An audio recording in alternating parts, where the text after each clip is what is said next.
Hey, what's up, everybody? How's it going? This is Justin, back again doing another comic review. This time looking at the new event in DC, the new 52's Futures End. This is issue 1.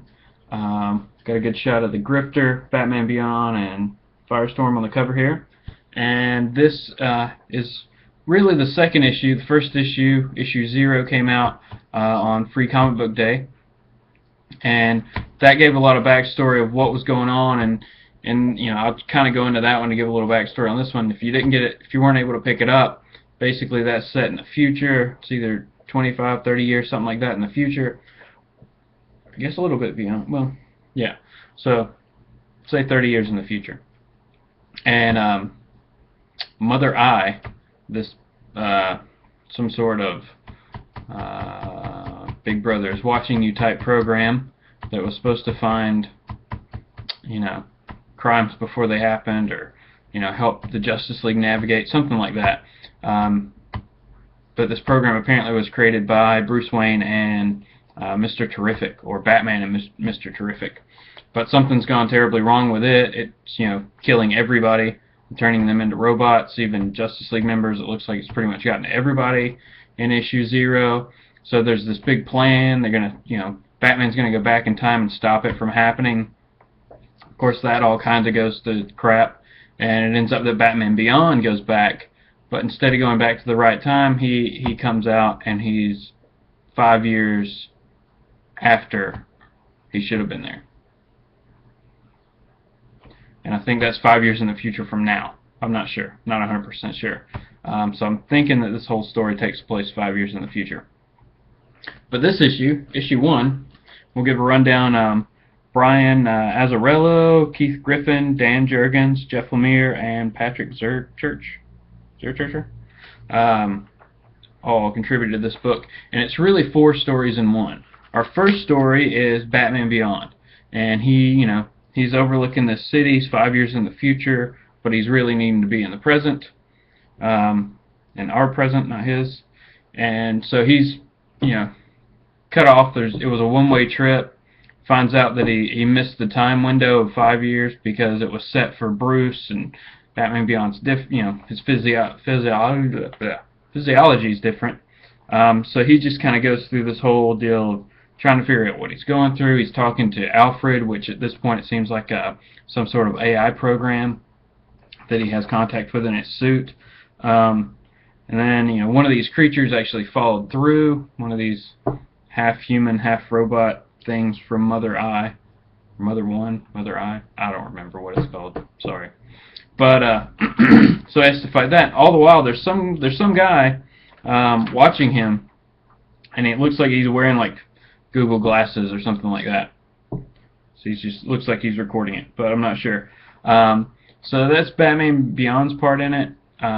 He's kind of got, in the 0 issue, he was told before he went back in time by Bruce, by Batman, don't, when you go back, don't find me and don't tell me, because I'll stop you. I won't believe you, and I'll stop you. I'll kill you. So he has to do all this without Batman, even though a much younger Batman is in there.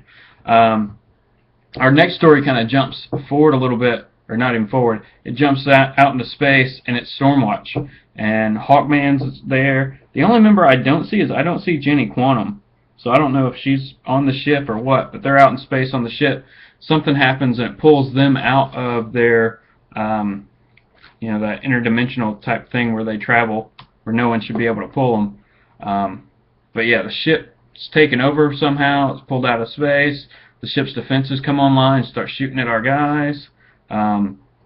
Sun Guy goes outside the ship to see what he can find. He doesn't see anything. Then he gets blasted and killed. Basically, the ship auto-destructs. So Stormwatch is gone. And all the while, there's this, some kind of readout from an alien ship or something going through, and, it's saying, the Earth's early detection system, codenamed Stormwatch, destroyed. Proceed with primary objective, which is, routing routing a course to Earth, which is the target. We don't know who those people are. But, so, Hawkman died, and all of Stormwatch seemingly died. So that's a massive loss really quick in this book. I could see him killing off Stormwatch because they just ended the book, whatever. But Hawkman, that's kind of weird that they would kill him off this quick. There's the ship. Boom. Or Thoom. Thoom. Guess it's a Thoom. So then we proceed to our next story, which takes place, I'm guessing also in 5 years in the future. And this is in North Carolina. And it's the Grifter, who looks like he's broken into this suburban house and he's killing the family. It looks like a man and wife and their daughter. And, it turns out because Grifter was exposed to this alien stuff before, now he can see them. So he sees these people for what they really are, which is aliens, and even the little girl is one, and she eventually attacks him, so he kills her too. Now that's, kind of strange, but that leads us on to, what the Grifter's been doing in the future for 5 years, I guess. And then the last story is Firestorm. So we got our two guys, Raymond and the other guy, I can't remember his name. Does it say his name? No. Oh well, doesn't say his name. But so they, they're trying to get in touch with each other, and Raymond's not responding. They've gotten a distress call from Green Arrow, who needs some help. Some, city's under attack, and Seattle's under attack. So they eventually form up, join up and form Firestorm, fly off. But they get there too late. There's been this massive explosion. This building seems to have been leveled to the ground. And at the end, big spoiler, they find Green Arrow, who is dead. And this is Green Arrow with a full beard. Not just a goatee. He's got a full beard here. And it looks like he's got rebar sticking through his chest, and his leg, and some wood in his leg. But, so, that's this issue.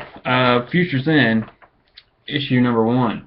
So we had Hawkman die, and we also had Green Arrow die, along with everybody on Stormwatch, except for the one character I didn't see was Jenny Quantum. So maybe she's still alive somewhere. Who knows? But, I don't know. This was actually pretty good to see what all's going on as it sets up the story as we get moving forward. I'm going to stick with it. This is a weekly series, so we'll be seeing issue 2 next week. I'm not sure how long this runs, I hope it's not a year like Batman Eternal. Excuse me. But maybe it is. Who knows? But yeah, recommend it. Pick it up. I'll give it a 3.5 out of 5. I mean, above average. Not awesome, but it's getting us going. The story's good. The art is pretty consistent. Could be a little bit better. But for a weekly series, I feel like this is going to do pretty good, so I'll keep looking at it. Thanks for taking a look here at the video, and leave me a message. Tell me what you thought, and what you're thinking, what your thoughts are on where this is going. Who do you think destroyed Stormwatch's ship? That's a big question. Alright, thanks a lot for watching.